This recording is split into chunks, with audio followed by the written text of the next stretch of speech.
Itong pagbagsak ng Cessna plane sa bayan ng Lingayen, Pangasinan ay kinasawi ng 2 katao. Patuloy hong iniimbestigahan ng mga otoridad. May update po dyan ang Bombo Radyo Dagupan. Patuloy na nagsasagawa ng investigasyon ng Lingayen Municipal Police Station at Lingayen Airport Police Station matapos bumagsak ang isang Cessna plane kahapon ng umaga sa Barangay Lipsong East sa bayan ng Lingayen dito sa lalawigan ng Pangasinan.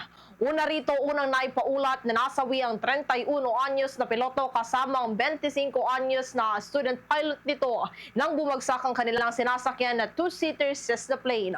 Ayon sa panayam ng Bombo Radyo Dagupan kay Police Lieutenant Colonel Amores Sumini, ang siyang Chief of Police ng Lingayen Municipal Police Station na base sa kanilang investigasyon na bandang alas 8:20 ng umaga kahapon nang mangyari ang insidente kung saan alas 6 ng umaga nang humingi ng permiso ang dalawa na magpapalipad ng Cessna plane at bandang alas 7:30 ng umaga din nang mag-take off ito kung saan nakasampung beses na rin na nag-touchdown ito at sa muling paglipad ay doon na nangyari ang pagbagsak ng Cessna plane sa may bakanting lotes dito sa bahagi ng Lingayen Airport.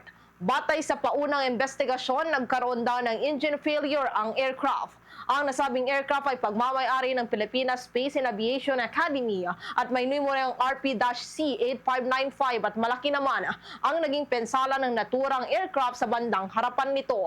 Sa ngayon ay patuloy pa ang sinasagawang investigasyon ng Lingayen Municipal Police Station at Lingayen Airport Police Station sa nangyaring insidente, gayon din ang naging sanhi ng pagbagsak nito.